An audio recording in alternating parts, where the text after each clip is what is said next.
Welcome to another deep dive with Peter Homberg. But first, a few words about Peter. He just joined Ghana Cook as a partner, and we are pleased to have him today with us since the first keys and desist letter were handed over to the market leader a good 2 weeks ago.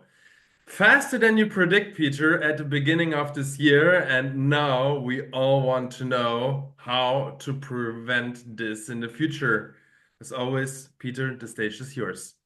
Yeah, thank you very much, Falk, for this very kind introduction.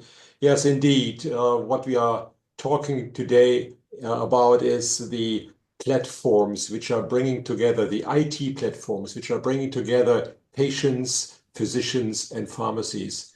These platforms are extremely active since the legalization of cannabis, and of course the new prescription possibilities, as cannabis is not longer a narcotic since last year and is now being prescribed as a regular RX product. However, these platforms are very much under surveillance right now because some of the platforms are, I would say, a little bit beyond that what is allowed under the legal framework. And as such, I would like to provide you with some of the insights here, in particular with respect to some new court decisions, which we just saw earlier this year, which give a kind of a guideline in which way the platforms, the IT platforms, can actually operate. And let me open my presentation for you. Give me 1 second. And please let me know, Falk, whether we can see that right now. All right. Wonderful. Great. Okay, so we're talking about the legal pitfalls for operators and cooperation partners of these cannabis treatment platforms. Whereby treatment platform is actually the wrong definition here. The platforms itself are not a treatment platform. They are just a facilitator for connecting patients to the physicians, and of course, once the physician is going to prescribe cannabis as a treatment, contact the respective pharmacies, either their pharmacy around the corner, where they can actually use their prescription to get their product, or, of course, what is even sometimes easier, to contact the pharmacy which is on that platform. You actually electronically send over your prescription and have your product at your doorstep within 24 hours, 48 hours, sometimes longer, sometimes shorter. But as I said, this is not all that easy. Take into consideration that we are still talking about an RX pharmaceutical. So if we look into what I'm going to discuss with you today is, first of all, I give you an overview about what is the legal framework for operating such an IT platform. And then we are looking very much closer into the various court judgments, which we have seen from various courts with respect to how, in which way it is allowed to operate as such a platform. So here is the overview. We have a number of parties in that structure. First of all, the operators of an online cannabis platform or treatment platform or facilitator platform, I would say. Then, of course, the cooperating doctors and the cooperating pharmacies, and not to forget the patients. So these are the kind of framework, the legal framework, which is actually very tight. It is an extremely controlled market with respect to RX pharmaceuticals, and cannabis is now an RX pharmaceutical. And as such, of course, we have to adhere to, in particular, the German Drug Advertising Act, which prohibits, in general, any kind of advertisement for these pharmaceuticals, which are prescription drugs. Then, of course, we have the medical professional laws, like the Model Professional Code for Physicians practicing in Germany, the so-called Musterberufsordnung für die in Deutschland tätigen Ärzte und Ärztinnen, the so-called MBOA.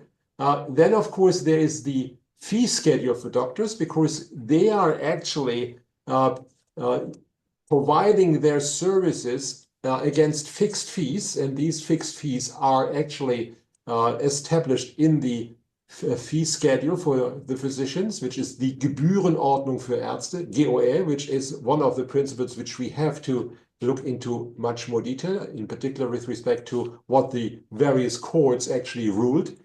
Then we have the pharmacy laws, such as the German Pharmacy Act, das Deutsche Apothekengesetz, which very clearly defines how and in which way a pharmacy can operate. And last but not least, the banking laws regarding the respective payment processes, because patients are paying for the treatment, and of course, physicians are paying for using the platform. These payment streams have to be very, very closely looked at and established in a way that they are fully compliant. So let us look into first two different judgments here. The latest one is actually of March 6th this year, so not too long ago, which is an appeal decision of the Higher Regional Court in Frankfurt. The main subject is anti-competitive advertising for medicinal cannabis. That's how it's actually titled. And of course, the preceding decision is one of the regional courts in Frankfurt from February 27th, 2024.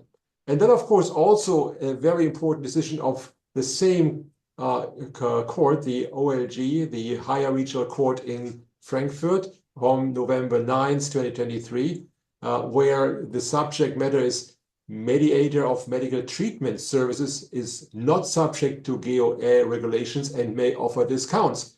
Very important, which is a positive decision in light of the activities of the platforms. So let's look into the latest decision of the Upper Regional Court or Higher Regional Court in Frankfurt. It is actually a decision which had a look into dividing the respective payments which the physicians receive from the patients for their services.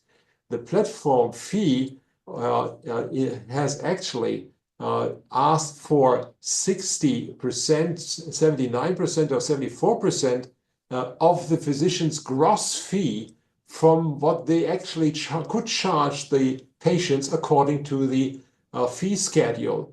And so what happened, the patient paid actually the physician or even the platform where he divided his payments, or paid the platform and only 40% or even less of the respective physician fees reached the physicians.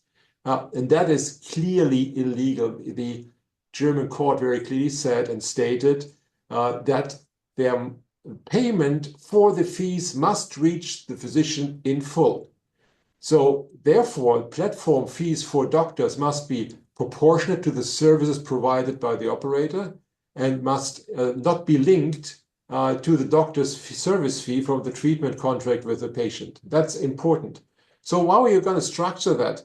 Well, the point is the physician is actually charging the patient for his consultation. The patient is paying him. And of course, then the physician is paying kind of a usage or service fee to the platform for making use of the platform for the connection, the online connection between the patient and the physician. That would be a legal way to how to structure it. But the respective immediate set-off of service fees against the physician fees is something which is not compliant. The Regional Court in Frankfurt, in its latest decision of March 6, 2025, very clearly said that the advertising of digital appointments could violate paragraph 9 of the German Act for the advertisements of pharmaceuticals. Paragraph 9 very clearly states it is not permitted to advertise the diagnosis or treatment of illnesses and so on, if according to the generally recognized professional standards, personal medical contact with the person to be treated is not required. That is the exception. So each and every physician who is providing an online consultation to a patient must actually decide on the spot whether this patient qualifies for an online consultation. If the physician is not convinced that the patient qualifies for it, for example, because he has symptoms which are kind of strange or which cause some at least suspicion, then of course the physician has to stop the online consultation and cannot proceed with that, and has to, of course, document it. He has also very clearly stated in his documentation that if a patient is going to qualify as a patient for an online consultation, he can then proceed. But the online consultation under German law still is an exception, which is not the case in some other countries, but here in Germany it is, with the consequence that the physician has to very clearly document that this specific individual patient qualifies for an online treatment. That's number one. So if we look into what has been then stated on the platform, it is clear that the information concerning the telemedical treatment must be clear that the digital appointment can only be considered if it meets professional standards in the individual case and no medical examination is required, which is the decision of the treating physician. So there is no, as I said, automatism that, you know, automatically get an online consultation and your respective prescription. The physician has to clearly adhere to that German rule. The question is, and that's what other online platforms are doing, does, for example, a physician in a different European member state, who can, of course, according to the respective contracts within the European Union, prescribe for a German patient an RX product, has to adhere to the same rules? The answer to that is no. The respective physician has to adhere to his professional rules in the country where he is practicing. So, for example, in Croatia, this might be different than in Germany, the same as in Spain. Spain might be even different. Well, Spain has, in particular, a very particular environment, legal environment with regard to online consultation. But even Poland just clearly stated right now that there must be a decision by the physician whether the patient qualifies for that respective treatment or not. We have also seen platforms which have actually not even the requirement of an online consultation. You file a questionnaire and then, of course, you automatically get your prescription from the physician, let's say, outside of Germany. That is something which is under consideration right now by the authorities, and we'll see what the outcome will be. What is also important, which comes out of the Upper Regional Court decision of March 2025, statements like natural medicine from the market leader is misleading. That's something which you should not use if you are an operator of such a platform. The design of the platform and the respective statements must not lead to the impression that the platform operator itself offers medical services or medical cannabis. That is what he is not doing. He is a facilitator.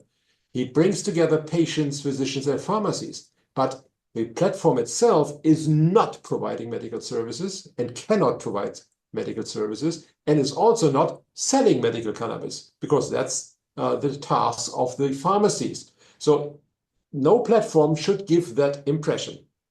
And as you can see, the Upper Regional Court is very specific on that. What else is the outcome of that just recent decision?